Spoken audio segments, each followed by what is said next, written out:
Bine v-am găsit, dragii mei din Zodia Taur, oriunde v-ați afla. Bine ați venit tuturor pe canalul meu Tarot Flor de Loto. Eu sunt Nina, pentru cei care nu mă cunosc, și ca de fiecare dată mă bucur să vă am alături, atât pe dragii mei abonați, cum de asemenea și pe toți cei care poate sunteți pentru prima oară aici pe canal. Azi, cei care mă urmăresc, deja v-ați obișnuit, voi face o lectură temporală un pic diferită față de cele cu care v-am obișnuit. O lectură temporală fără limită de timp, pe care voi să o puteți urmări oricând doriți sau atunci când pur și simplu apare în viața voastră. Desigur, dragilor, trebuie să țineți cont de un lucru important, că voi aveți liberul arbitru, chiar dacă unii știu că prin mesaje mai mă contrazic, eu o țin pe mea, principiile și convingerile mele. Deci, deciziile, alegerile voastre vă construiesc viitorul. Așa că, fiind o lectură generală, vă rog din suflet să luați decât acele mesaje care rezonează cu voi, iar restul lăsați-le să zboare în univers, pentru că sigur sunt pentru alte energii care într-o mai mică sau mai mare măsură au o legătură cu Zodia Taur. Așa că, dragilor, toți cei care aveți Soare, Lună, Venus, Ascendentul sau oricare alt aspect astral important pentru voi din harta voastră natală și care are legătură cu Zodia Taur, atunci această lectură este de asemenea și pentru voi. Zise toate aceste lucruri, haideți să vedem care este situația voastră, dragilor din Taur, în acest moment. Ce situații traversează, dragii mei din Taur, sau cei care au o legătură importantă cu această zodie. Să vedem.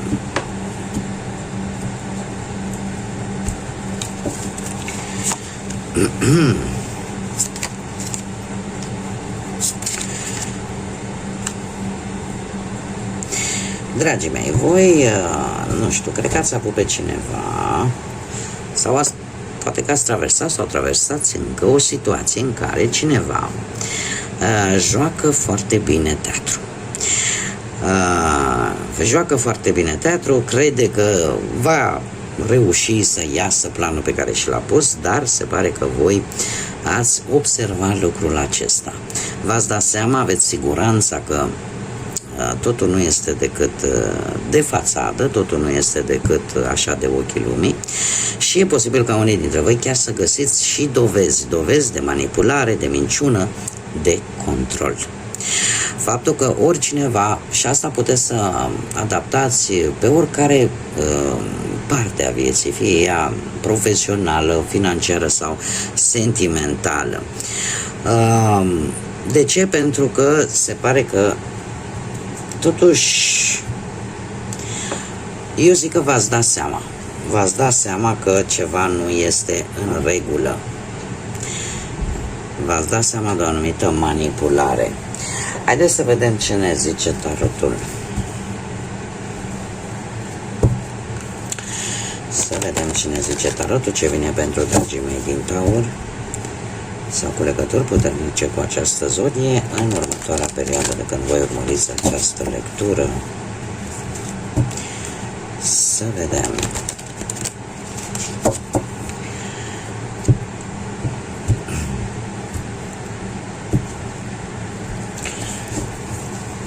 Situația actuală. Nu știu dacă apare implicarea unor zodii de apă, Rac, Pești sau Scorpion.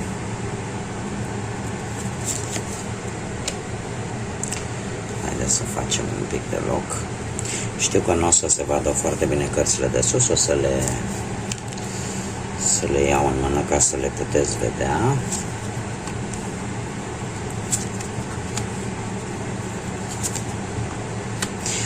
Bun, dragilor, ia să vedem ce avem aici. De situația actuală e posibil ca, indiferent cât de dificilă este, ori că voi reușiți într-un fel sau altul să vă mențineți calmul, să vă mențineți măsura și înțelegerea, sau există o persoană mai în vârstă decât voi, dintr-o zodie de apă posibil, cum am mai spus, Rac, Pești, Scorpion, care poate să fie o persoană legată de afaceri, din familie, da? care e foarte tolerantă, foarte diplomată și care cumva încearcă să rezolve respectivul conflict sau respectiva situație. Care ar fi problema? Avem un 7 de bâte.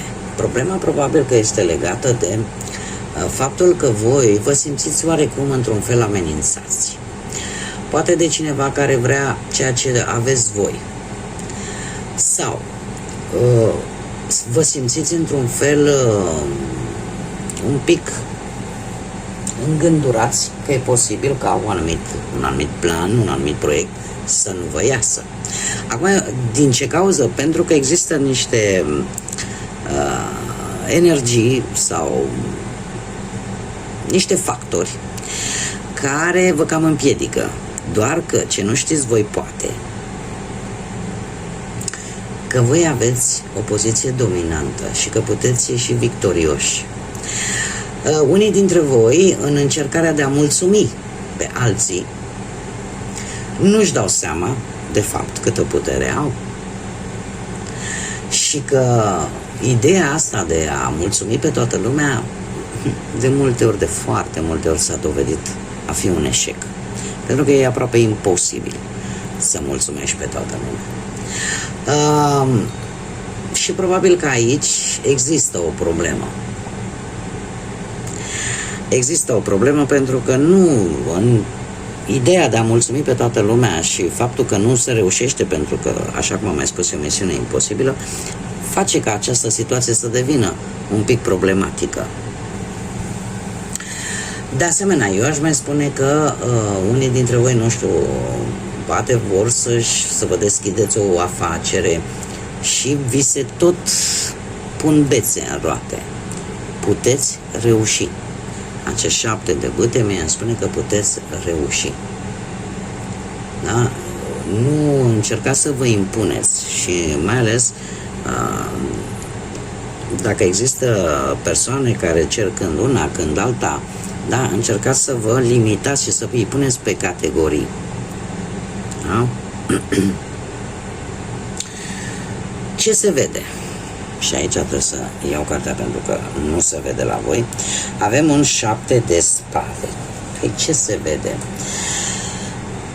Paradoxal se vede, și voi știți lucrul ăsta, că sunt persoane care nu spun întotdeauna adevărul, că sunt persoane care spun minciuni, că există poate o anumită înșelăciune.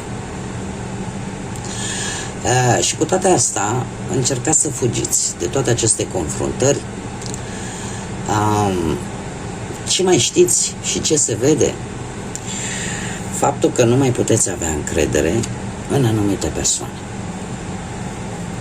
Și lucrul ăsta îl știți. Ce nu se vede, în schimb, un 5 de bâte. Ceea ce voi nu știți este că vine o schimbare. Posibil o schimbare după un conflict în care fiecare își urma interesul, propriul său interes. Asta se poate întâmpla mai ales pentru cei dintre voi care locuiți sub acoperiș cu mai multe persoane. Iar ce nu știți voi este că există o stare conflictuală și că e posibil să vină să se manifeste această stare conflictuală, e posibil să apară anumite neînțelegeri, anumite discuții în care voi trebuie să vă păstrați calmul. Mai ales cu persoane care gândesc diferit față de voi și au poate alte principii, pe alte principii își construiesc viața. Eu aș mai zice că e posibil de asemenea, și voi nu știți, să aveți un conflict interior cu voi înșivă. Acum, toate aceste lucruri, ceea ce nu se vede este că vor aduce cu sine schimbări importante.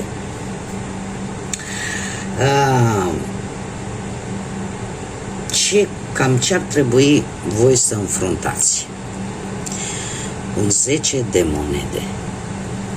Ia uite ce ar trebui să înfruntați. Eu aș mai spune că ori o situație legată de obiecte de valoare, că fie imobile, da?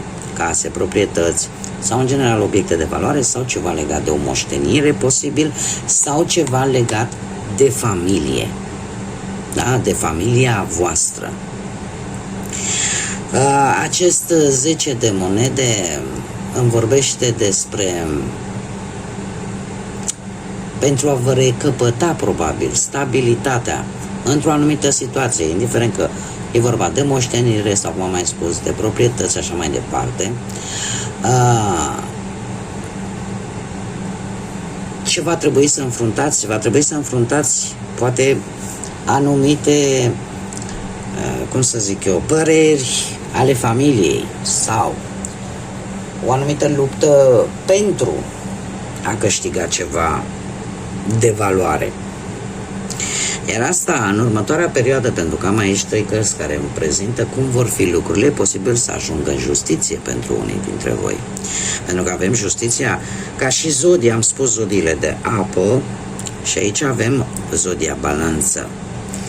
Iar faptul că se repetă de 2 ori cifra 3, asta îmi spune că într-adevăr e o implicare a mai multor persoane, dar în următoarea perioadă pentru voi vă veți da seama de lucruri importante. Iar asta vă va face să fiți un pic mai optimiști. Și e clar că aici mi-apare implicarea mai multor persoane.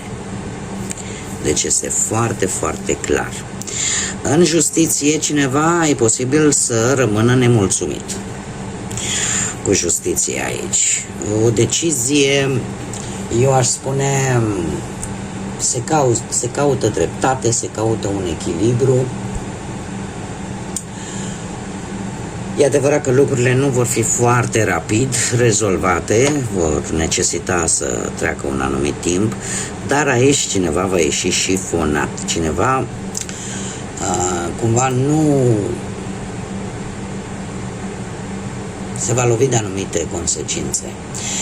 E posibil ca voi să fiți cei răniți în urma unor cuvinte, în urma unor fraze care vă vor răni profund, la nivel emoțional. Pentru că e o rană care și o, cum să spun eu, o durere în suflet, în partea voastră emoțională. Asta nu o să vă împiedice, dragilor, pentru că avem și un 3 de bâte, asta nu o să vă împiedice ca în următoarea perioadă situația să nu evolueze și va evolua, iar voi veți obține ceva important, poate chiar în urma unei călătorii pentru unii dintre voi. Nu știu dacă e vorba de o casă, de un teren, pentru unii, pentru alții, pentru a obține ceea ce pe voi vă interesează și ceea ce voi considerați că este drept pentru voi, pentru că justiția nu ne vorbește numai de justiția asta terenală, ne vorbește de cauză și efect, ne vorbește de ceea ce este drept și ceea ce trebuie făcut, da? Și de faptul că e posibil ca unii dintre voi în următoarea perioadă să trebuiască să faceți niște, nu știu, înțelegeri, contracte, să dați niște semnături, dar v-am spus, vor fi unele lucruri care vă vor răni la nivel emoțional, la nivel sufletesc, dar asta nu vă va împiedica să mergeți înainte, să ieșiți oarecum așa din zona voastră de confort și să spuneți: domne, eu trebuie să dețin controlul la această situație, pentru că voi face un efort. Vei face un efort destul de mare pentru a îmbunătăți o anumită situație. Dar lucrurile nu vor stagna, ele se vor mișca, e adevărat, nu vor veni răspunsuri așa brusc, dar ele vor, cumva situația va avansa. Lent, dar bine. Acum, haideți să vedem și ce mesaj are acest minunat oracol care se numește Șaptele Oceanului. Păcăldura asta numai bun. Haideți să vedem. Sunt foarte groase, foarte mari. Ia să vedem. Mă chinui să o iau. Ia uite. Și avem un număr maestru, 33. 33 care îmi spune, îmi vorbește de compasiune, îmi vorbește de capacitatea de a-i servi pe ceilalți. Foarte interesant. Și spune așa: lasă ca personalitatea ta să strălucească. Ai ceva ce nimeni nu are și asta te face să fii unic, te face să fii cum ești tu. Încetează să te mai compari pe tine cu alții. Și în felul ăsta să uiți de fapt unicitatea ta, ceea ce te face unic. Și asta te va opri să strălucești. Este, desigur, în general, femeile cam avem obiceiul ăsta să ne comparăm cu alte persoane, dar și domnii nu sunt excluși din această categorie. Este un sfat clar de a te servi pe tine, de a avea compasiune vis-a-vis de tine, de a-ți da seama că de fapt fiecare dintre noi avem ceva unic care ne diferă de ceilalți. Nu suntem la fel. Eu, ca o mică paranteză, am 4 copii. Vreau să vă spun că 4 copii sunt diferiți între ei. Chiar și gemenii, după cum bine știți, chiar și siamezi fiind, poate să semene la chip, dar nu și la caracter, nu și la felul în care gândesc, nu și la felul în care se comportă. Iar asta îi face unici. Așa și pe voi. Lăsați personalitatea voastră să strălucească. E adevărat, un sfat pe care îl dau tuturor: încercați să dezvoltați acele calități bune din voi. Pentru că știți cum e, că în fiecare dintre noi zace și ceva negativ. Dar dacă încercăm să dezvoltăm ceea ce este pozitiv și ceea ce ne scoate pe noi în valoare și ne face unici, atunci deja suntem câștigați. Și mai am un mesaj din partea Regatului Sufletului, așa se numește acest minunat oracol. Să vedem ce mesaj are pentru voi, dragilor. Asta a sărit în mod surprinzător. Avem numărul 16 sau numărul 7, care ne vorbește despre înțelepciune, despre introspecție și despre faptul că poate câteodată, atunci când suntem la nanghie sau când suntem într-o situație mai negativă, ar trebui să ne înclinăm un pic către spiritualitate. Se pare că următoarea perioadă pentru voi vine cu un puternic simț de observație, dar în același timp vine și cu posibilitatea unei creșteri la nivel spiritual și la nivel de binecuvântări. Da? O gândire mult mai profundă, o evaluare mult mai profundă, o înțelepciune mult mai mare. Și în felul ăsta vă va ajuta să aveți așa un caracter mult mai hotărât, poate atunci când vine vorba de luat decizii sau de făcut alegeri. Acum, ce ne spune, dacă am discutat vis-a-vis de număr, ce ne spune acest mesaj? Că conformismul este moartea interioară.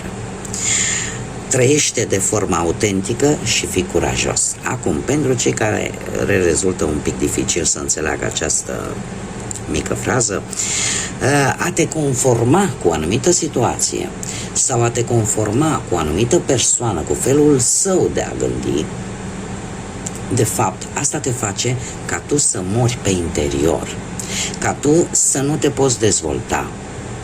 Pentru că în momentul în care, indiferent de situația în care te afli, indiferent de persoana care cumva îți impune un anumit lucru, fără ca tu să reacționezi, de fapt tu atunci pierzi liberul arbitru.